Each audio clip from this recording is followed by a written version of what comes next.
Hello friends, আমি আমি লেখচিত্রের স্থানাঙ্ক নির্ণয় করব সবচেয়ে সহজতম পদ্ধতিতে। ধরো এখানে একটি সমীকরণ দেওয়া আছে 3x + 4y = 12। এখান থেকে আমরা কি করব, হয় x কে y আকারে প্রকাশ করব অথবা y কে x আকারে প্রকাশ করব। এখানে আমরা y কে x আকারে 4y = 12। এবার পাশে প্লাস আছে 3x, ওপাশে সমান চিহ্নের পাশে গেলে -3x, বা কি হবে, শুধু y সমান কি হবে, এখানে যা আছে 12 - 3x, আর এখানে 4 সমান চিহ্নের পাশ থেকে গুণ ছিল, এটাও এসে পাশে এসে ভাগ হয়ে গেল। এবার আমরা এখানে x আর y এর কি করব, স্থানাঙ্ক 3 জোড়া নির্ণয় করব। এখানে 3 জোড়া নির্ণয় করলে এখানে ভালো করে তোমরা লক্ষ্য করো, এই সমীকরণে এই যে পদটি, যেটা এক্স ওয়াই বর্জিত পদ, কত আছে 12, আর এই যে ওয়াই কে এক্স আকারে প্রকাশ করার জন্য হর কত হয়েছে, সংখ্যাটা 4।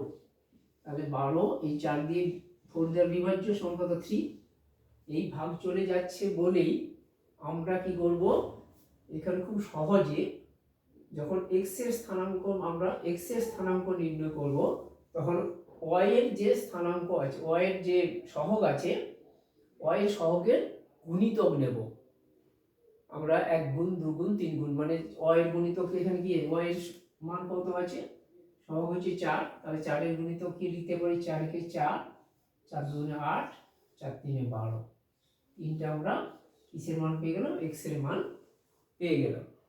আর y এর মান কি করে পাবো, y এর মানটা প্রথম পাবো কত, এই দেখো 12, 4 দ্বারা বিভাজ্য, তাহলে হয়ে গেল 3।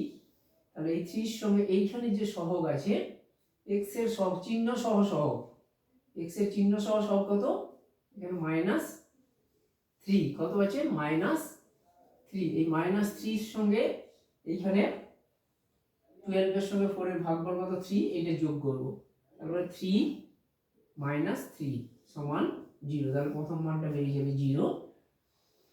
তারপরে এমনি তার সঙ্গে 0 এর সঙ্গে -3 যোগ করলে কত হবে, 0 এর সঙ্গে যদি আবার -3 যোগ করি, এর সবটা যোগ করি, কত হবে, হয়ে যাবে -3। তারপরে যদি তারপর পরের মানটা হয়ে যাবে -3। তারপর তৃতীয় মানটা কত হবে, এই যে মানটা বেরিয়েছে এর সঙ্গে আবার ওই কত x এর যে সবাই -3, ওটা বারবার যোগ করতে থাকবো, তাহলে প্লাস আবার -3 করব, তার মানে হয়ে যাবে -6, মান হয়ে যাবে -6। তাহলে এইরকম কোনো যদি সমীকরণ থাকে আমাদের লেখচিত্র অঙ্কন করতে হয়, তখন আমরা দেখে নেব এখানে x y বর্জিত যে সংখ্যাটা থাকে, এই যে 12, সেই সংখ্যাটা x বা y এর কোনো সহগ দ্বারা বিভাজ্য কিনা, ভাগ চলে যাচ্ছে কিনা। বিভাজ্য হওয়ার জন্য আমরা কি করব, বিভাজ্য হলে নিচে যখন আমরা x এর স্থানাঙ্ক বের করব, তখন y এর যে সহগ আছে, সহগের গুণিতক আমরা পরপর নিয়ে নেব, তিনটা নিয়ে নেব। নেওয়ার পরে প্রথম এবারে কি করব, এই ভাগটা করব, এই যে ধ্রুবক যে সংখ্যাটা ওর সঙ্গে নিচে হর দিয়ে ভাগ করে আমার ভাগফল যেটা হবে, তার সাথে এই যে y এর, যখন আমরা ওটা x এর মান y এর মান বের করেছি, এবার যখন x এর মান বের করেছি, y এর মান যখন বের করব, x এর চিহ্ন সহ যে মানটা আছে কত, -3, সব কি আছে -3, তাহলে -3 কে বারবার ওই মানটার সাথে যোগ করব। একবার -3 যোগ করলাম, 3 এর সঙ্গে -3 যোগ করে 0 পেলাম, আবার ওর সাথে আবার -3 যোগ করলাম, -3, এই দ্বিতীয়, এটা 2 নম্বরে পেলাম, আবার ওই -3 সঙ্গে আবার কি করবো, যেই মান বেরো আবার -3 যোগ করলাম, এটা তৃতীয় নম্বরে পেয়ে গেলাম। তাহলে আমরা সহজে x এর এবং y এর স্থানাঙ্ক নির্ণয় করতে পারলাম।